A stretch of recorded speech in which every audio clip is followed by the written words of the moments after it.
بسم اللہ الرحمن الرحیم۔ السلام علیکم، میں سمیع ابراہیم ہوں۔ آپ ہمارا یوٹیوب اور فیس بک چینل دیکھ رہے ہیں۔ بہت پاکستان کی سیاست ایک رولر کوسٹر کی طرح ہے اور اس کے اندر اتار چڑھاؤ اس طرح سے ہیں کہ ہر لمحے، ہر گھنٹے، ہر منٹ کوئی نہ کوئی نئی ڈیولپمنٹ ہو رہی ہے۔ ایک تو میں آپ کو یہ جو سیاسی ڈیولپمنٹس ہے وہ بتاؤں گا، اور دوسرا آج صوبائی اسمبلی میں پنجاب کی ہم نے مناظر دیکھے۔ ایک رکن اسمبلی جو تھی، انہوں نے گلے ملنے کی کوشش کی مریم نواز کے، اور مریم نواز نے ان کا ہاتھ جھٹک دیا، بالکل پیچھے، بڑے نفرت انگیز انداز میں انہیں پیچھے کیا انہوں نے۔ وہ بھی ایک درس ہے ان لوگوں کے لیے جو مصلحتوں کی بنیاد پر فیصلے کرتے ہیں، کمپرومائزڈ ہیں، جو اصولوں پر سودے بازی کرتے ہیں، ان کے لیے یہ ایک سبق ہے۔ اور پھر آج عمران خان کی وہ بات سچی ہو گئی جو جیل جانے سے پہلے اس نے کہی تھی کہ یہ جو لوٹے ہیں، یہ جو وفاداریاں تبدیل کرنے والے لوگ ہیں، ان کی اس معاشرے میں کوئی عزت نہیں ہوگی، ان کو کوئی منہ نہیں لگائے گا۔ اور یہ میں آپ کو، یہ جو ویڈیو ہے یہ آپ کو میں دکھاؤں گا، اور اس پر پوری ہم بات کریں گے کہ یہ اب جو یہ فلسفہ ہے لوٹا بننے کا، وفاداریاں تبدیل کرنے کا، پیسے کی بنیاد پر لوگوں کو چھوڑنا اور جوائن کرنا، مفادات کی پالیٹکس کرنا، لوگ اس کو مکمل طور پر رد کر رہے ہیں پاکستان کے۔ اور یہ جو الیکشن ہوئے 8 فروری کو، نکلے باہر لوگ اسی رویے کے خلاف، اور خان کی یہ بات کس طرح سچ ہوئی یہ میں آپ کو بتاؤں گا۔ لیکن پہلے ذرا سیاسی ڈیولپمنٹس۔ صدر مملکت نے آج سمری واپس بھیج دی قومی اسمبلی کا اجلاس بلانے کی، اور کہا کہ جب تک ہاؤس مکمل نہیں ہوگا میں نہیں بلاؤں گا۔ لیکن اس کے مقابلے میں جو نگران حکومت ہے انہوں نے ایک سمری تیار کی، وزارت قانون اور پارلیمانی امور نے، اور بھیج دی راجہ پرویز اشرف کو، جو خود فارم 45 کی بنیاد پر ایم این اے نہیں بن سکے، فارم 47 کی بنیاد پر ایم این اے بنے ہیں۔ یعنی یہ وہ لوگ ہیں جو کچھ لوگ جو 9 فروری کو جن کو ایم این اے بنایا گیا، یہ ہار چکے تھے الیکشن، بری طرح شکست تھی ان کی، پی ٹی آئی نے ہرایا تھا ان کو مبینہ طور پر، لیکن ان کو جتوا دیا گیا اس لیے کہ یہ بھی ان منظور نظر افراد میں ہیں جن سے ابھی اور بہت سارے کام لینے ہیں پاکستان کے حلقوں نے۔ تو انہوں نے فوری طور پر جناب 29 تاریخ کو سمری جو تھی اجلاس بلانے کی، اس پر دستخط کر دیے۔ غیر قانونی اور غیر آئینی ہے، ہاؤس انکمپلیٹ ہے، ریزرو سیٹس کا ابھی تک فیصلہ، میں یہ جب تک یہ میں وی لاگ کر رہا ہوں ابھی تک الیکشن کمیشن نے فیصلہ نہیں کیا، اور صدر مملکت نے یہی کہا کہ آپ فیصلہ کریں، ہاؤس کمپلیٹ کریں، دینی ہے نہیں دینی جو بھی ہیں آپ فیصلہ کریں، پھر اس کے بعد میں اجلاس بلاؤں گا۔ لیکن ایسا نہیں ہوا۔ دوسری جانب ایک ڈیولپنگ سچویشن ہے لاہور میں۔ شوکت بسرا صاحب نے تقریباً 100 جو اراکین اسمبلی ہیں ان کے ہمراہ ایک پریس کانفرنس کی ہے وہاں پر لاہور میں، جس میں انہوں نے کہا ہے کہ ہم اپنا سیکریٹریٹ بنائیں گے اسمبلی کا، خود ہم اجلاس بلائیں گے، ہمارا اپنا اسپیکر ہوگا، اپنی جگہ ہوگی، اور وہاں پر ہم اجلاس کریں گے۔ تو ایک بڑی کلیئر ہمیں ایک ڈیوائیڈ نظر آ رہی ہے، ایک ڈویژن نظر آ رہی ہے۔ جو سیاسی استحکام ان الیکشن سے وابستہ کیا گیا تھا، جس کی امید، وہ جس انداز میں یہ الیکشن ہوا، لوگ کہہ رہے تھے کہ وہ نہیں آئے گا سیاسی استحکام، اور پھر معاشی استحکام بھی نہیں آ سکے گا۔ یہ کمپنی، یہ گاڑی جو اس وقت ہم دیکھ رہے ہیں، یہ اسمبلی ہمیں چلتی ہوئی نظر نہیں آ رہی۔ اور آج آپ نے دیکھا کہ جو مریم نواز نے جس طریقے سے تقریر کی، اتنی لمبی تقریر، اتنا لمبا ایجنڈا، اور آج تو پہلا دن تھا تو ابا جی غائب ہیں وہاں سے بھی، امی جی آ گئی ہیں۔ آج مریم نواز صاحبہ نے کمال ہی کر دیا، انہوں نے اپنی والدہ کو شہید قرار دے دیا۔ ہم سب کو پتہ ہے، اللہ انہیں جنت نصیب کرے، ہم سب کو پتہ ہے کہ وہ کینسر کی مریضہ تھیں، لندن میں وہ علاج کروا رہی تھیں، اور کینسر کی وجہ سے ان کا انتقال ہوا۔ وہ، میں کسی کی شان میں گستاخی نہیں کرنا چاہتا، لیکن مجھے یہ سمجھنا ہے کہ آپ شہید کس کو کہتے ہیں، شہید کون ہے؟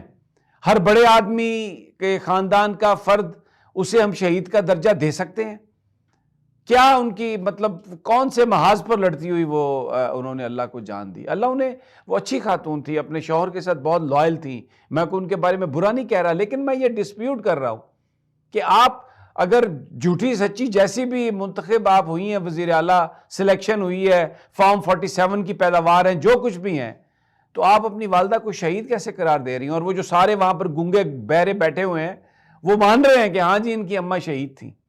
اور مجھے نہیں سمجھ آئی. اور پھر پولیٹیکل جو پارٹی کے لیڈر ہیں، بانی چیئرمین جنہیں آپ کہتے ہیں، اور اب تو خیر وہ اہل ہو چکے ہیں، نواز شریف صاحب، ان کی جگہ آج پہلا دن ہے، آپ وزیر اعلیٰ کا ووٹ آپ نے لیا ہے تو آپ نے اماں کی فوٹو لگا دی ہے اور ابا جی کو غائب کر دیا ہے، چاچو نے بھی ابے کو غائب کر دیا. اتنا آپ کو وزارت اعلیٰ کے لیے آپ نے اپنے باپ کو پہلے کمپرومائز کروایا. وزارت عظمیٰ نہیں بیچارے چوتھی دفعہ بننے آئے تھے، اب وہ پوچھ رہے ہیں مجھے کیوں بلایا، پہلے کہتے تھے کیوں نکالا. اور جس تمطراق سے وہ آئے اور آپ نے اخبارات میں ان کو ایک اشتہاری وزیر اعظم بنایا کہ وزیر اعظم نواز شریف، وزیر اعظم نواز شریف، اور پھر اس کے بعد کمپرومائز. اور آپ کے جاوید لطیف صاحب کہہ رہے ہیں کہ دھونس سے شہباز شریف کو وزیر اعظم بنایا جا رہا ہے اور نواز شریف کو کھڈے لائن لگا دیا گیا. تو آج آپ نے پہلے دن ہی آپ نے بھی اپنے باپ کی تصویر کو غائب کر دیا اور آ گئے جناب اماں کی تصویر لے کے. بہرحال یہ تو ہوا. اب آ جائیں ذرا وہ جو میں نے آپ کو بتایا تھا، یہ ویڈیو دیکھ لیں. یہ عظمیٰ کاردار صاحبہ ہیں، ان کا تعلق، ان کی جو شہرت سیاست جو تھی وہ تحریک انصاف کے سبب تھی اور بہت یہ عمران خان کے بھی آگے پیچھے ہوتی تھی. پھر یہ چھوڑ گئیں، نون لیگ میں آ گئیں. اس سے پہلے بھی ان کو سٹیج سے دھکے دیے گئے اور آج یہ دیکھیں ان کو گلے لگانے انہوں نے کوشش کی بڑی مریم نواز کو، اس نے یوں جھٹک دیا. تو مجھے یہ یاد آ رہا تھا عمران خان جس نے کہا تھا کہ یہ آپ یہ جو لوٹے ہیں جو وفاداریاں تبدیل کرنے والے ہیں، میں انہیں کسی کو نہیں روکوں گا اور یہ عوام ان کا سیاسی بائیک آؤٹ کریں گے. عوام نے تو کیا ہی کیا ہے. ذرا یہ دیکھ لیں کہ مریم نواز نے ان کے ساتھ کیا کیا کہ تیری یہی اوقات تھی، تجھے ایک سیٹ مل گئی، چل پرے ہٹ. اسی طرح کا راجہ ریاض صاحب ہمیں شکوہ کرتے ہوئے نظر آتے تھے، کہتے ہیں میں جان جاتا ہوں لوگ مجھے سلام ہی نہیں کرتے، اور میں لوگوں کے پیچھے بھاگتا ہوں سلام کرنے کے لیے، مجھے وہ سلام کا جواب ہی نہیں دیتے. تو کیوں سلام کا جواب دیں آپ کو، کیوں عزت. میں ابھی کچھ ہم تقریبات میں جاتے ہیں تو وہاں پر یہ جو نون لیگ کے ایم این ایز اور ایم پیز ہمیں نظر آتے ہیں، کوئی ان سے سلام کرنے کے لیے تیار نہیں. اور پی ٹی آئی کے وہ لوگ جو پریس کانفرنسیں کر کے چلے گئے، میں اسد عمر کی بات کر رہا ہوں، ان کی سب کی ضمانتیں جو ہیں آج ڈسچارج کر دیا گیا کیسوں سے. بس یہی آپ کو ملنا تھا. آپ نے اقتدار کے مزے لوٹے اور پھر اس کے بعد آپ نے کچھ لوگوں نے کہہ دیا کہ جی ہمیں بڑی سختی کی گئی، کچھ خود غائب ہو گیا، کچھ کو غائب کر لیا گیا، اور اب سب کچھ فارغ ہونے کے بعد اب پچھلے دروازے سے پھر پارٹی کے اندر آنے کی کوشش. منع کر دیا خان نے سب کو اور کہا تھا کہ جو لوگ اپنی وفاداریاں بدلیں گے، جو لوگ لوگوں سے کیے گئے وعدوں سے بٹریل کریں گے، ووٹ کسی اور کے نام پہ لیں گے، جائیں گے کسی اور کے ساتھ، ان کی کوئی عزت نہیں ہوگی، کوئی انہیں منہ نہیں لگائے گا. اور یہ آپ کو سامنے نظر آ رہا ہے. یہ عظمیٰ کاردار کا جو انجام ہوا ہے، یہ ان سب لوگوں کے لیے ایک لیسن ہے کہ یہ دیکھیں کہ کس طریقے سے جو لوگ عوام سے دور ہوتے ہیں، وفاداریاں بدلتے ہیں، ان کا کیا حشر نشر ہوتا ہے. اور ایک اور چیز، یہ شریف خاندان کا کریکٹر بھی آپ دیکھ لیں، ان کا یہ کریکٹر بھی آپ دیکھ لیں کہ یہ جو ان کے ساتھ جاتے ہیں ان کے ساتھ یہ کرتے کیا ہیں، کس طریقے سے ان کو پھینکتے ہیں اور ٹیشوز کی طرح ان کو استعمال کرتے ہیں. تو یہ ایک کلچر جو وفاداریاں بدلنے کا تھا، it will come to an end. یہ لوگ وہ وسیم قادر جو ہیں ان کے گھر کے باہر جمع ہوئے، کراچی میں سواتی جو تھا جو پی ٹی آئی چھوڑ کے گیا اس کے گھر کے باہر جمع ہوئے. تو اب جو کانسٹیچوئنٹس ہیں، جو آپ کے لوگ ہیں ووٹ دینے والے، وہ بڑے باخبر اور باشعور ہیں، وہ اس طرح لوٹائزم جو ہے وہ برداشت نہیں کریں گے. تو یہ جیت ہے عمران خان کی بنیادی طور پر.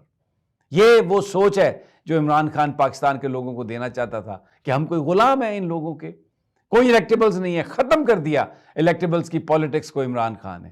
اور یہ آپ حشر دیکھ لیں جو لوگ چھوڑ کے گئے ان کا کیا ہو رہا ہے.